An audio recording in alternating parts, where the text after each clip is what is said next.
saveur divine. Cette bonne nouvelle du royaume sera prêchée dans le monde entier pour servir de témoignage à toutes les nations. Alors viendra la fin. Ce pain céleste vous est présenté par Immaculée Niraneza.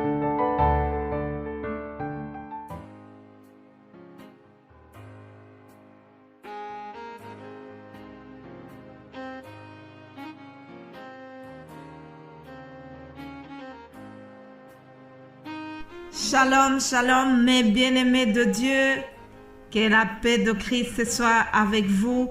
Je remercie Dieu qui nous fait arriver aujourd'hui. Nous sommes vendredi, voilà une semaine qui se termine. Je remercie le Seigneur parce qu'il m'a fortifié pendant cette semaine qui était difficile. Mais j'ai vu la main puissante de l'Éternel qui m'a tenu jusqu'aujourd'hui et je remercie Dieu parce que je suis encore dans l'état de vous donner sa parole. Vraiment, c'est une action de grâce que je tiens à rendre avant de terminer la semaine. Dieu est bon, Dieu est fidèle, il ne m'abandonnera jamais, il ne t'abandonnera jamais. Et la paix de notre Seigneur règne dans mon cœur, ça c'est le principal. Que rien ne vienne te voler la paix, cher ami. Aujourd'hui, je termine en te disant attention aux voleurs de la paix. Que rien ne vienne perturber la paix du Seigneur. Alors, nous allons continuer. Je vous rappelle que pendant toute la semaine, nous sommes partis de ce verset qui est dans Philippiens 4, à partir du verset 6. Je relis le texte au nom de Jésus-Christ. Ne vous inquiétez de rien, mais en toutes choses, faites connaître vos besoins à Dieu par des prières et des supplications, avec des actions de grâce. Et la paix de Dieu, qui surpasse toute intelligence, gardera vos cœurs et vos pensées en Jésus-Christ. Alléluia. Le verset 7, c'est celui-là qui a retenu notre attention. Et la paix de Dieu qui surpasse toute intelligence gardera vos cœurs et vos pensées en Jésus-Christ. Mais avant cela, l'apôtre Paul vient de nous donner une suite de choses à faire avant d'arriver à cette paix spéciale. Il nous demande de ne pas s'inquiéter. Il dit, ne vous inquiétez de rien. Il est étonnant, cher ami. En fait, lorsque Paul écrit ça, il était en prison. Cependant, malgré qu'il est dans les chaînes, il n'est pas inquiet. Il est en train toujours de réconforter les autres parce que il a la paix de Jésus-Christ. Alléluia. La parole de Dieu nous invite à ne pas s'inquiéter, mais à faire confiance, à garder la foi en Dieu. Il continue en disant qu'en toutes choses, nous devons faire connaître nos besoins à Dieu. Et comment faire connaître les besoins à notre Dieu?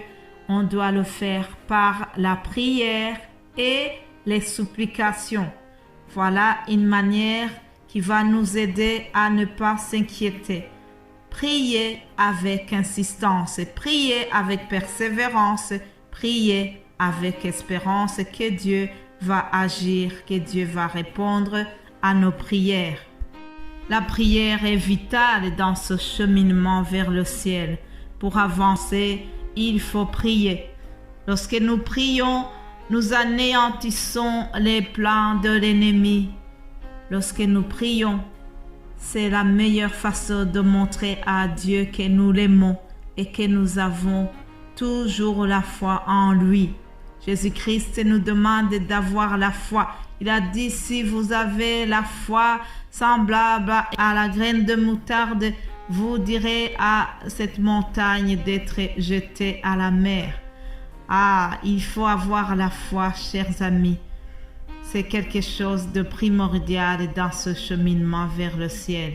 Et une fois que nous avons prié, Une fois que nous avons persévéré dans la prière et les supplications, c'est à ce moment que nous allons avoir une paix. La paix qui surpasse toute intelligence et viendra régner dans notre cœur. Malheureusement, il y a parfois des choses qui viennent pour voler cette paix. Faisons attention aux voleurs de la paix. C'est pour ça que j'ai intitulé ce message ainsi.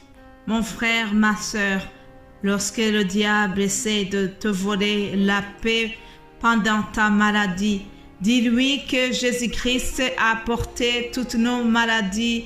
Dis-lui que Jésus-Christ s'est chargé de nos douleurs et qu'il s'est chargé de toutes nos infirmités. Il a été blessé pour nos péchés. Il a été brisé pour nos iniquités. La Bible nous dit que le châtiment qui nous était réservé est tombé sur lui.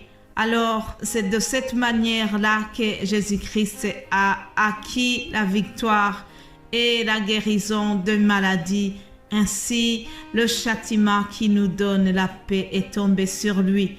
Et c'est par ces meurtrissures que nous sommes guéris. Alléluia.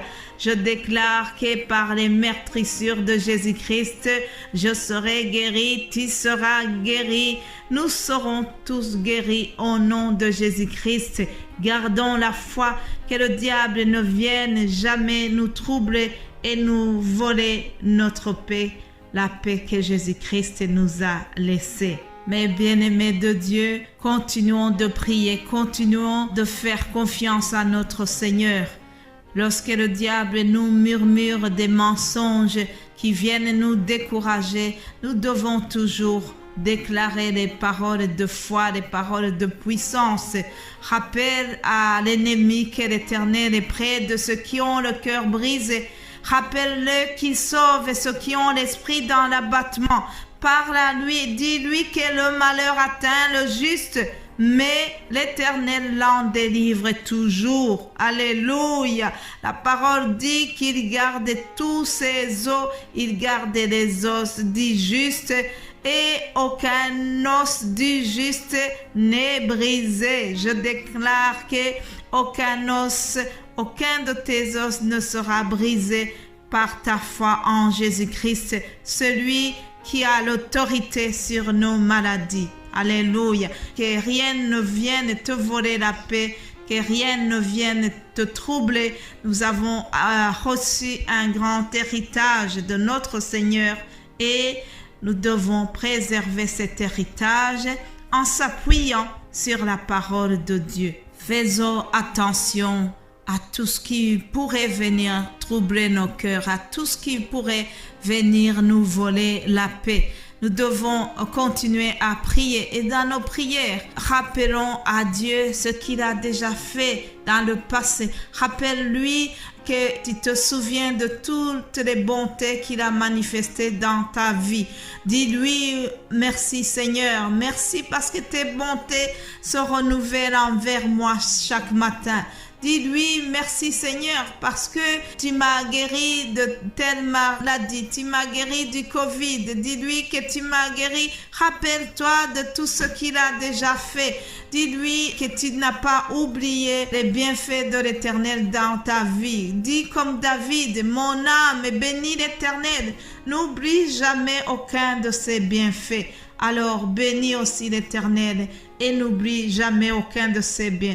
Rappelle ce qu'il a fait dans le passé et déclare ce qu'il fera dans l'avenir. Alléluia. Si le diable vient te mentir que Dieu ne t'aime plus, qu'il t'a oublié, dis-lui ceci: quand les montagnes s'éloigneraient, quand les collines chancelleraient, mon amour ne s'éloignera point de toi. Et mon alliance de paix ne chancellera point. Alléluia.